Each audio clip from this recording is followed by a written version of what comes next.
The featured Pokémon has been announced for the next Pokémon Go Community Day, where we'll see Swinub front and center. This is a great Pokémon that I think the parasites on Twitter were not expecting nor wanting, but again, this is great for Mamoswine finally being put into the game. We'll talk about this in a bit, but this Community Day will be on February 16th at the normal time. Obviously, convert to your time zone as needed. The featured bonus perk will be 3 times Stardust per catch, which is the best perk in my opinion, but it's also very important to note that the in-game news section for this event shows that we can use trainer battles during the whole weekend to get at least 5 rewards per day, each day, and this means you'll have the chance to earn up to 5 Sinnoh Stones each of those days, which you will need to evolve your Piloswine. So anyway, the most important thing to me personally with each community day is the shinies and what they look like. Here on screen will be the entire Swinub evolution line and the shiny comparison. Swinub basically becomes this strange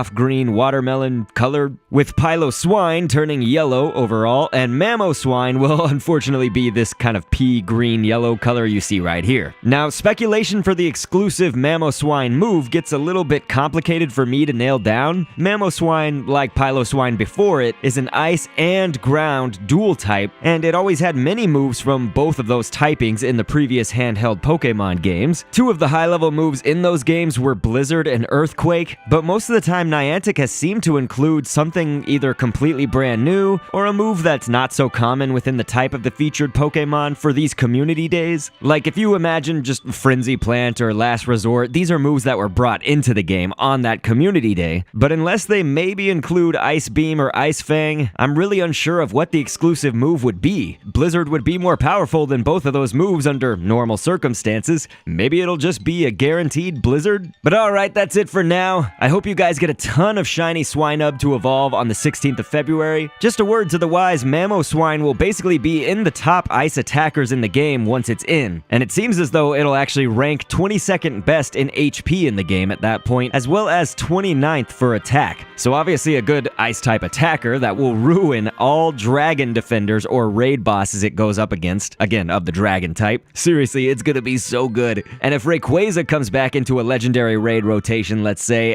definitely gather your Mamoswine army. But best of luck to you, and I will catch you on the next vid, and thanks for viewing.